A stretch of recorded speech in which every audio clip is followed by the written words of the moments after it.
Assalamualaikum warahmatullahi wabarakatuh. Halo sahabat ASN dimanapun kalian berada. Apa kabar hari ini? Semoga selalu sehat-sehat ya dan tetap setia dalam melayani masyarakat. Selamat datang kembali di podcast kita, tempat ngobrol santai tapi penuh makna tentang dunia ASN. Di episode kali ini, kita akan membahas sesuatu yang sangat relevan dengan perjalanan reformasi birokrasi kita, yaitu sistem pemerintahan berbasis elektronik atau disingkat SPBE. Kita akan lihat bagaimana SPBE ini berkaitan erat dengan manajemen ASN, sekaligus bagaimana SPBE mendorong kita untuk benar-benar menjadi smart ASN.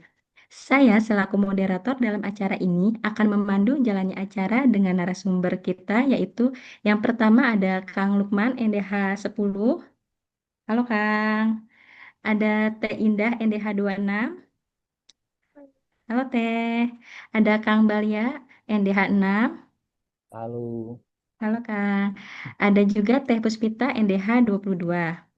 Topik ini oh, penting banget untuk kita selaku ASN karena jujur saja dengan pesatnya perkembangan zaman, masyarakat semakin digital, layanan serba cepat, dan ASN tentunya dituntut untuk tidak ketinggalan. Nah, supaya kita nggak hanya jadi penonton dalam era digital ini, yuk kita bahas bersama-sama. Pasti ASN semua bertanya-tanya apa itu SPBE kan? Boleh Kang Lukman, bisa dijelaskan apa itu SPBE Kang? baik, terima kasih Teriska. Teman-teman, mungkin sebelumnya sudah ada yang familiar atau bahkan ada juga yang mungkin baru mendengar istilah SPBE gitu ya, atau sistem pemerintahan berbasis elektronik. Jadi SPBE ini adalah kerangka kerja yang mengintegrasikan pemanfaatan teknologi informasi di dalam seluruh proses penyelenggaraan pemerintahan. Bayangkan, kalau dari dulu hampir semua layanan dilakukan secara manual, mulai dari urusan surat menyurat, pelayanan perizinan, bahkan pencatatan kinerja pegawai, semua pasti membutuhkan kertas, butuh tatap muka, dan seringkali membutuhkan waktu yang lebih lama. Nah, dengan adanya SPBE ini, semua diarahkan menuju ke arah digitalisasi proses bisnis pemerintahan. Contohnya, e-office untuk surat menyurat dan administrasi, kemudian e-budgeting untuk perencanaan dan pengelolaan keuangan daerah, e-performance untuk menilai kinerja ASN, sampai layanan publik seperti perizinan online, pengaduan masyarakat digital, dan open data. Dengan SPBE ini, bukan hanya pekerjaan ASN yang jadi lebih mudah dan terbantu, tapi masyarakat juga bisa merasakan layanan yang lebih cepat, transparan, dan akuntabel. Jadi, SPBE ini bukan hanya sekadar sistem, tapi sebuah paradigma baru dalam penyelenggaraan pemerintahan. Dan bisa dibilang juga ini sebagai salah satu upaya dalam mewujudkan smart, good, and clean governance gitu, Teriska. Terima kasih penjelasannya Kang Lukman. Namun saya dan seluruh ASN masih ingin bertanya nih, apa sih hubungannya SPBE dengan manajemen ASN? Boleh Bu Dokter, mohon penjelasannya. Ya, baik Rizka, terima kasih atas kesempatannya. Jadi manajemen ASN ini adalah bagaimana kita mengelola pegawai negeri, mulai dari perencanaan kebutuhan, rekrutmen, pengembangan kompetensi, pelayanan kerja, hingga ke promosi dan mutasi jabatan. Nah, kalau semua itu masih manual, jelas tambah. Selain itu juga kurang akurat, bahkan rawan sekali dengan yang namanya penyalahgunaan. Nah, dengan SPB ini, manajemen ASN bisa jauh lebih modern, Teh. Contohnya, yang pertama ada rekrutmen ASN sekarang sudah berbasis CAT ya, jadi lebih transparan dan lebih objektif. Kemudian sistem e-kinerja memungkinkan penilaian kinerja pegawai itu jadi lebih akurat dan real time, tidak lagi sekedar tanda tangan atasan di akhir tahun gitu. Kemudian ada sistem pembelajaran online atau e-learning ASN biasanya kita sebut ya. Itu juga sekarang sedang berkembang pesat. Jadi ASN bisa belajar kapan saja dan di mana saja gitu.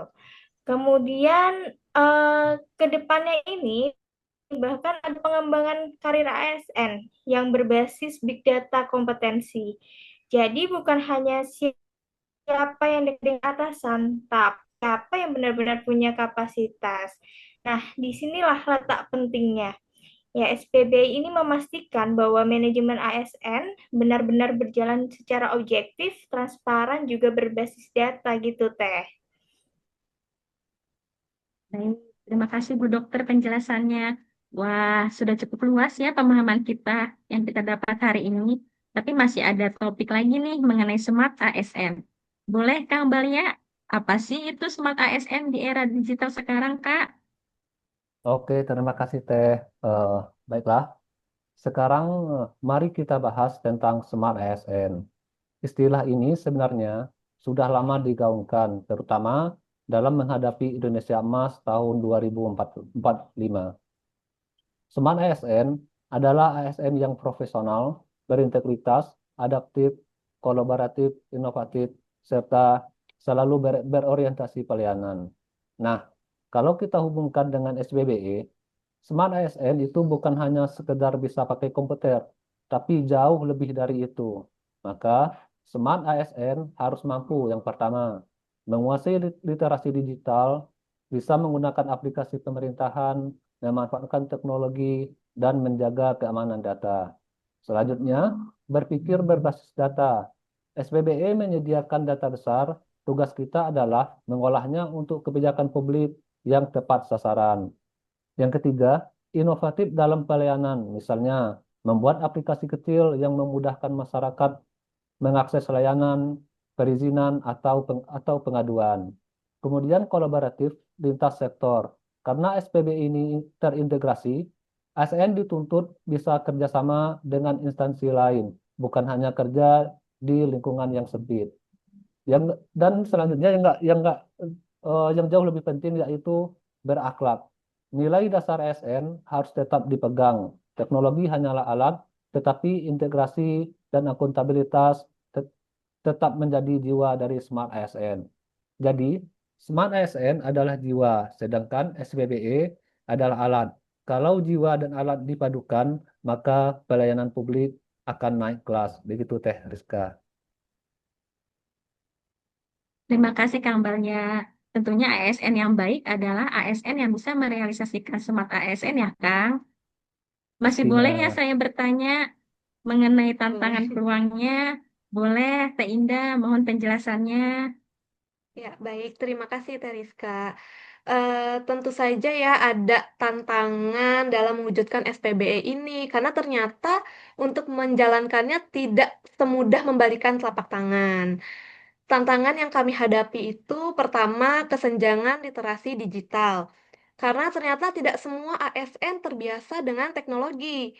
Masih ada yang gagap digital. Lalu yang kedua, infrastruktur yang belum merata. Di daerah perkotaan mungkin internet bisa berjalan dengan kencang ya, bisa mudah gitu kita mengaksesnya.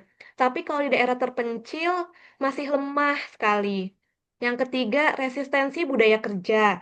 Ada sebagian ASN yang merasa nyaman dengan cara lama, sehingga mereka ini enggan merubah cara-cara baru gitu, enggan ikut perkembangan zaman. Yang keempat adalah keamanan data. Digitalisasi juga menghadirkan resiko kebocoran data kalau kita tidak mengelolanya dengan baik. Namun, di balik tantangan itu, ada peluang besar, Teh. Peluang besarnya yaitu satu, masyarakat semakin percaya kepada pemerintah yang transparan. Yang kedua, layanan publik jadi lebih cepat dan hemat biaya tentunya. Yang ketiga, ASN punya kesempatan untuk berkembang lebih cepat melalui platform digital. Yang keempat, birokrasi Indonesia bisa sejajar dengan negara-negara maju. Nah, kalau kita bisa melewati tantangan ini, bukan tidak mungkin ya Teh, SPBE menjadi pilar utama untuk mewujudkan pemerintahan yang smart dan birokrasi kelas dunia. Ya, sekian penjelasan dari saya Teh. Baik, terima kasih Teh Indah untuk penjelasannya yang cukup lugas. Baik, sudah tiba kita di ujung acara. Sepertinya kita sudah ngobrol panjang lebar ya tentang SPBE, manajemen ASN, dan Smart ASN. Dari obrolan ini, kita bisa menarik kesimpulan bahwa SPBE adalah suatu transformasi digital pemerintahan yang bertujuan untuk mewujudkan tata kelola pemerintahan yang lebih efektif, transparan, akuntabel, serta efisien melalui pemanfaatan teknologi informasi dan komunikasi. Intinya, Smart ASN adalah kunci sukses SPBE. Tanpa ASN yang adaptif, inovatif, dan berintegritas, teknologi hanyalah mesin kosong. Jadi, sahabat ASN, mari kita terus belajar, terus bertransformasi, dan jangan takut dengan perubahan. Justru dengan perubahan inilah kita bisa menghadirkan pelayanan publik terbaik untuk masyarakat Indonesia. Terima kasih sudah mendengarkan podcast ini. Jangan lupa sebarkan semangat positif ini ke teman-teman ASN lainnya ya. Sampai jumpa di episode berikutnya. Wassalamualaikum warahmatullahi wabarakatuh. Waalaikumsalam. Waalaikumsalam.